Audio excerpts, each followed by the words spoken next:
David. Mapapatunayan ni Azrael na totoo ang sinasabi ni Camilla. Magkadugo tayo. Pagpapatawad at pagmamahal ang dapat manaig. Kailangan natin umalis. Manganganib ang buhay ng pamilya ni Uriel. Pupunta sila sa kuta ng mga babaylan. Paligyan niyo ang lugar ng mga alipin ng langit.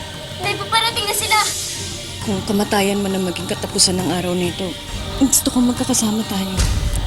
Magsisimula ang madugong labanan. Bago pa magkaubusan ng lahi ang mga maligno at mga babaylan, isasagawa nila Gabriel at ng pamilya ni Lolo Gimo ang ritual. Magkakaroon ng liwanag. Liwanag na uubos sa mga kalabang maligno. Ligtas na silang lahat. Ngunit naburakan nilang alaala. Magigising lamang sila pag sila nagkahiwalay. Tama nga kaya ang desisyon ni Lolo Gimo na paghiwa-hiwalayin ang pamilya? O lalo lamang silang manganib, lalo na ang mga bata?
Anak, tumahan ka.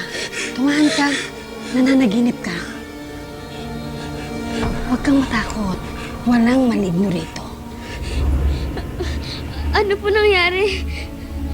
Tsaka, nasaan po ko? Nadagdag na naman tayo. Mukha nga may tililing pa siya eh. Tingnan mo, bigla-bigla na lang sumisikaw.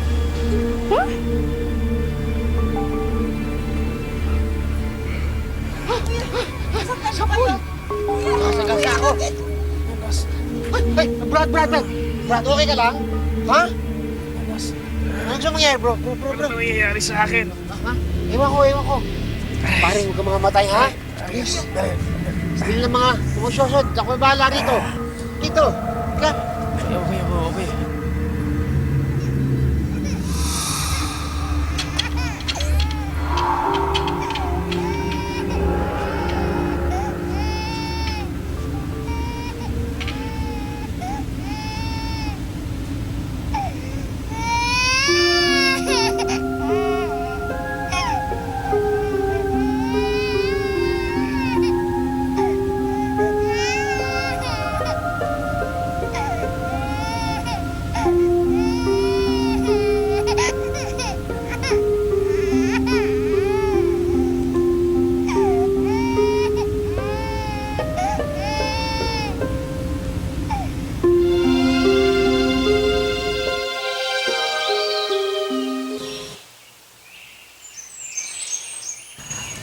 Para makakain na rin kayo.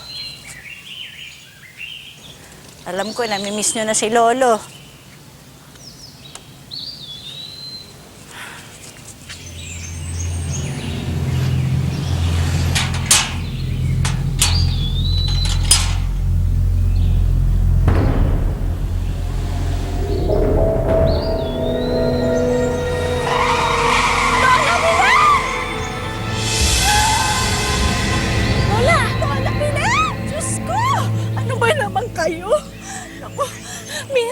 Maraming salamat po. Hulog kayo ng langit. Ako nga pala si Susan. Anong pangalan mo? Ako si...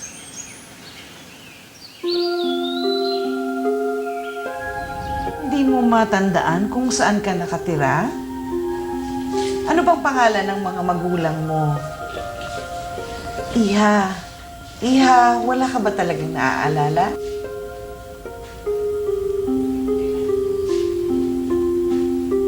Si Papa Jesus at si Mama Mary.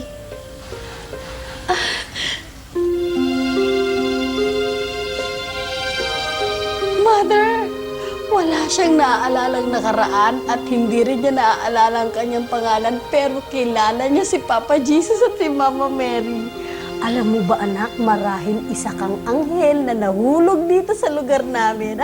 At dahil dyan, tatawagin ka naming Anghela. Gusto mo ba yon? Gusto mo? Mother, palagay ko na trauma ang batang yan kaya wala siyang maisagot sa'yo kanina. Oo nga. Mabuti pa rin patignan siya sa doktor. Pero sa ngayon, mukhang gutom na gutom tong si Angela. Kaya mabuti pa, sister, pakainin mo muna ang bata, ha? Ako na po ang bahala sa batang yan. Pero mother, inilagay ko tong dyaryo to kanina sa inyo. Nabasa niyo na hubay tong artikulong ito? Nakasaad ho dyan yung tungkol sa pagbisita sa atin dito nila Mr. and Mrs. Alonso.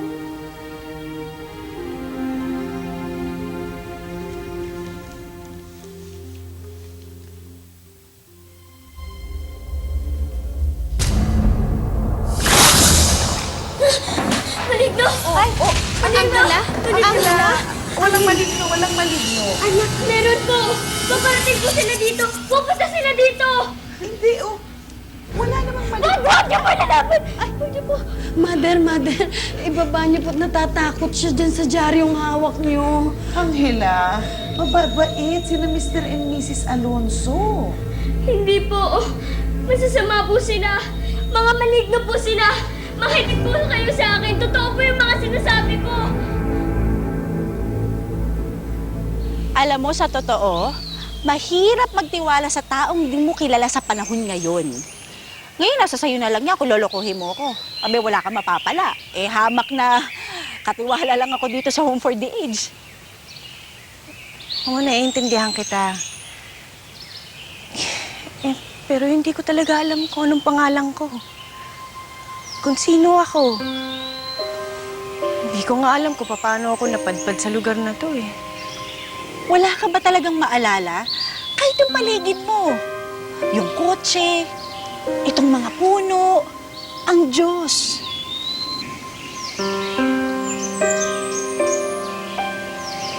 Oo. Pero ang hindi ko lang talaga maalala, ang nakaraan ko.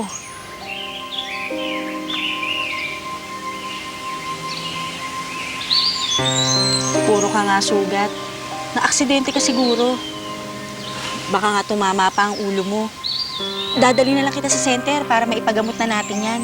Salamat. Pero kailangan meron ako itawag sa'yo. Ano kaya? Ako kasi ang pinangalan sa akin ng nanay ko, Susan Roses. May paborito ka bang artista? Ay, nga pala. Wala ka nga palang maalala. Alam ko na. Gloria. O, di ba, bongga? Gloria Romero. Uy, pasensya ka na, sorry, ha? Paano ba naman? Puro sampaghita picture sa pinapanood dito. Yung mga gusto ng mga matatanda dito.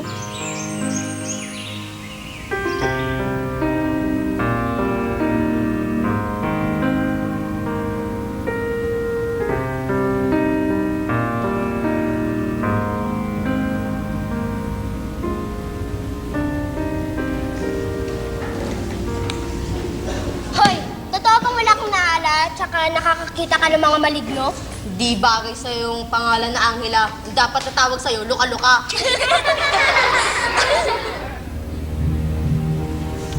Oy! Luka-Luka! Saan ka pupunta, ha?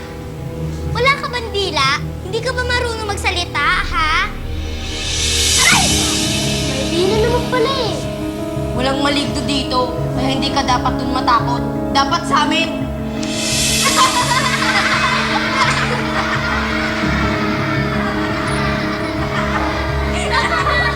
Tama na! Ayoko makipag-away! Ayaw mo makipag-away?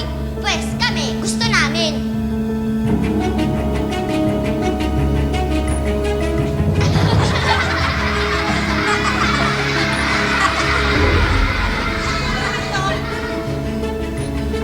Angela! Bakit niyo binasa si Angela?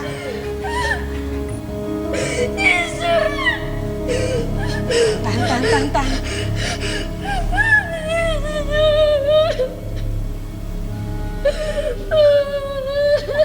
Tahan na.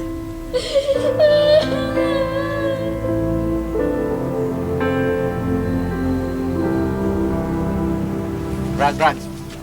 Sibog kami hiya. Kain ako bahala sa'yo. Tama? Nakapagtaka. Sa dinami-dami ng tao pa, ito nakalimutan mo ang pangalan mo? Ako pare, isa lang nakalimutan ko palagi ang utang ko. Nagtataka nga ako, pare. Ang dami-dami kong natatandaan, pero yung pangalan ko hindi ko maalala. Siya nga pala pare, ako si Hermie. Hermie, Pare, huwag kang mag-alala, tutulungan kita.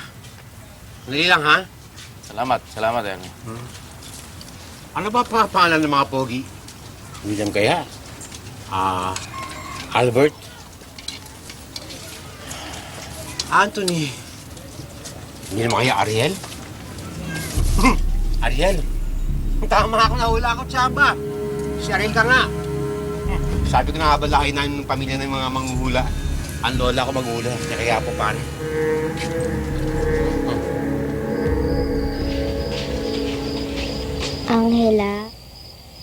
Angela, huwag ka nang matakot sa amin, ha? Nandito kami para humingi ng sorry. Oo, kinausap kami nila, Mother. Tama sila. Di dapat kami nakikipag-away. Gusto mong makipaglaro sa amin?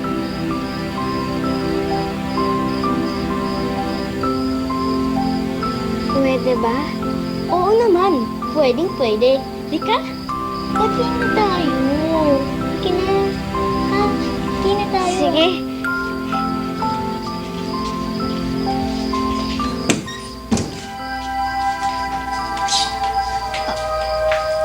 Anong ginagawa natin dito? Tsaka bakit tayo nandito? Papakita lang kami sa iyo. Lika na. Dali na. Ito yung ipapakita namin sa iyo. Ha? Wala naman ako nakikita eh. Paano mo makikita? Nandyan ka. Usog ka konti. Dali na.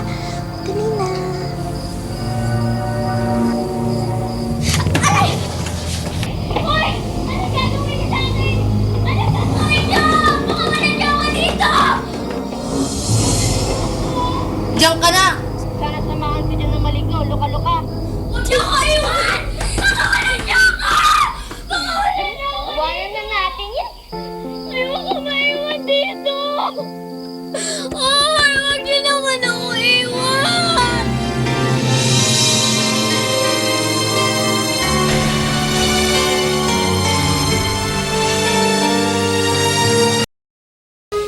Mr. and Mrs. Alonso, maraming salamat sa donasyon nyo sa bahay ampunan namin.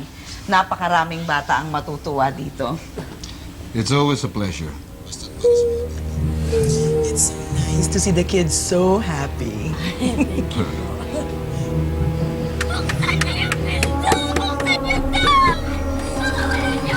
Kilala ko yung boses na yun, ah. Paano nandito? Gagaling? Angela?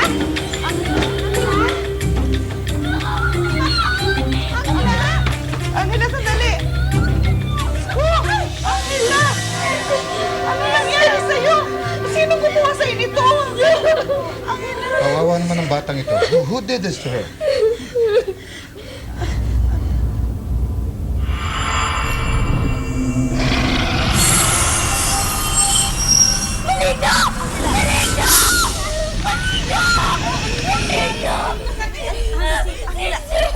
Pasensya na po, Mrs. Alonso.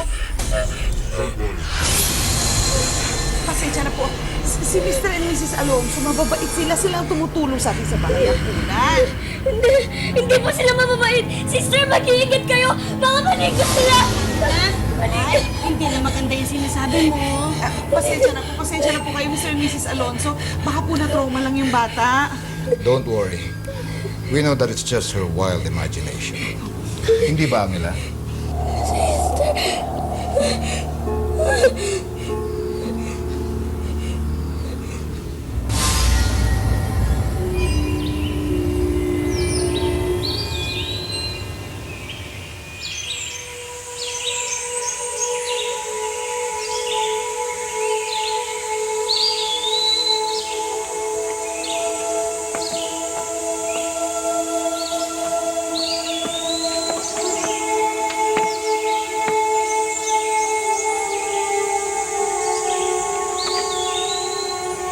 Kabisagi mo. Gabriel, nagawa ko na ang pinag-utos. Napaghiwa-hiwalay ko na at dinala sa iba't ibang lugar ang aking pamilya. Magpalaay ka ng Diyos sa ginawa mo, Gimo. Pero Gabriel, hanggang kailan dapat mawalay ang aking pamilya? Diyos lang ang tanging may alam, Gimo. Manalig ka lang at darating rin ang panahon yun. Hindi mo alam kung gaano kasakit para sa akin ang mawalay sa kanila.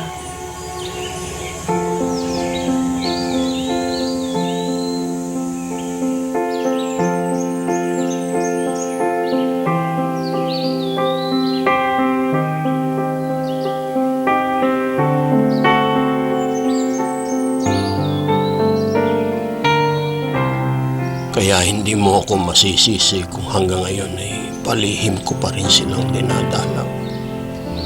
Pero napakahirap dahil hindi mo sila mayakap.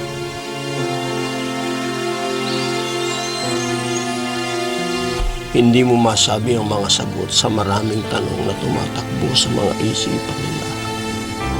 Hindi mo masabi sa kanila kung gaano mo sila kabahal.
Naiintindihan ko pinagdaraanan mo, Gimo.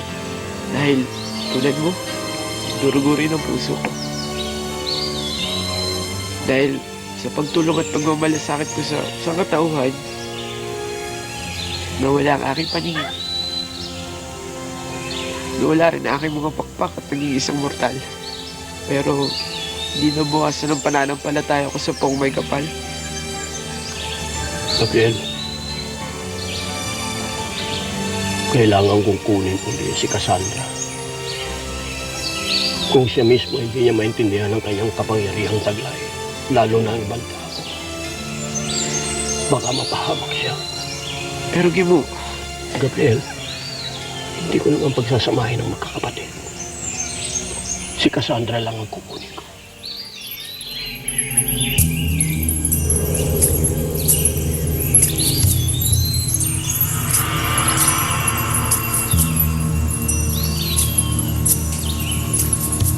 Nakita tayo ng bata sa ampunan. Isa siyang babaylan. Anong gagawin natin? Kailangan patayin natin ang batang babaylan bago pa tayo mapahamak ng dahil sa kanya.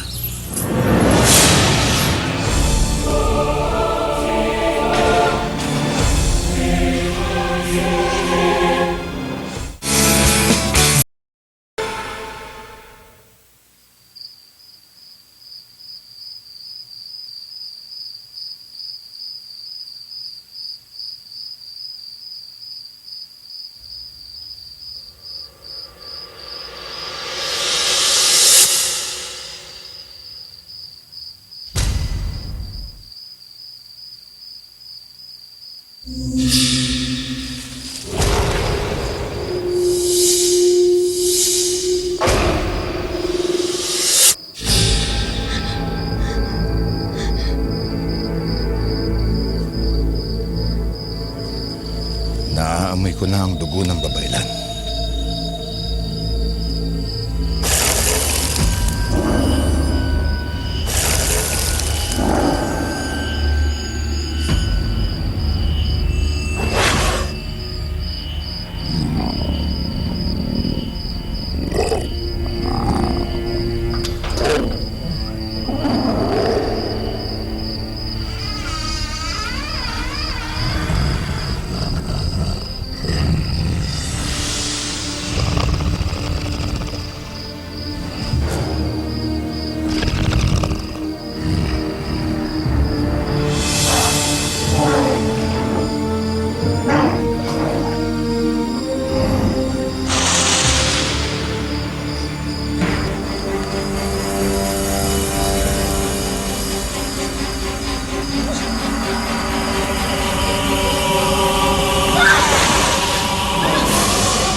nangyari sa Manong Pedong? Anong klaseng hayop kaya bumanat dito? Wow. Huwag mo kainin yan. Baka magkasakit ka. Ito na lang kainin mo. Susan, siya ba ang anak mo? Gloria, may problema ba? Parang bigla akong nakaramdam ng pangungulila. Baka naman talagang may anak ka.